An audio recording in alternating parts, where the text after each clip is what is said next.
মারা যাচ্ছে সামির ও ফাহাদের বাবা। এটা আমাদের গল্প নাটকে শোকের ছায়া। শুটিং সেট থেকে ভাইরাল হয়েছে নতুন একটি ভিডিও যা নিয়ে আলোচনা তুঙ্গে। জনপ্রিয় ধারাবাহিক নাটক এটা আমাদেরই গল্প এখন এক নাটকীয় মোড়ে দাঁড়িয়ে আছে। দর্শক মহলে অত্যন্ত জনপ্রিয় দুই চরিত্র সামির ও ফাহাদের জীবনে নেমে এসেছে চরম শোকের ছায়া। সম্প্রতি প্রকাশ্যে আসা শুটিং সেটের একটি ভিডিওতে দেখা গেছে নাটকে সামির ও ফাহাদের বাবা মারা গেছেন। ভিডিওটিতে দেখা যাচ্ছে একটি বাড়ির উঠানে সাদা কাপড়ে ঢাকা খাটিয়া রাখা, চারপাশে অভিনেতা অভিনেত্রীদের চোখ মুখে বিষাদের ছাপ। নাটকের কাহিনী অনুযায়ী বাবার আকস্মিক মৃত্যুতে ভেঙে পড়েছে পুরো পরিবার। প্রচারিত হওয়া নাটকের পর্বগুলোতে শেষ পর্যন্ত দেখা যায় সামিরের বাবা অসুস্থ। তাকে দেখতে গ্রামের বাড়িতে যাচ্ছেন সামির।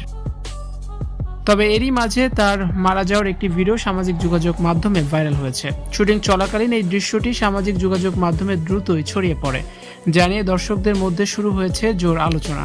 প্রিয় চরিত্রের জীবনে এমন কঠিন পরিণতি দেখে অনেকেই আবেগপ্রবণ হয়ে পড়েছেন। তবে পর্দার বাইরের চিত্রনাট্য কিছুটা ভিন্ন। গম্ভীর ও আবেগঘন এই দৃশ্যের শুটিংয়ের ফাঁকেই দেখা গেল অন্য এক চিত্র। খাটিয়ার পাশে চেয়ারে বসে বিরতির সময়টা পার করছেন অভিনয় শিল্পীরা। কাউকে দেখা গেল মোবাইলে স্ক্রোল করতে, কেউ বা মগ্ন হয়ে দেখছেন প্রিয় কোনো ভিডিও। ক্যামেরার সামনে শোকাতুর থাকলেও পর্দার আড়ালে স্বাভাবিক ছন্দে দেখা গেল তাদের।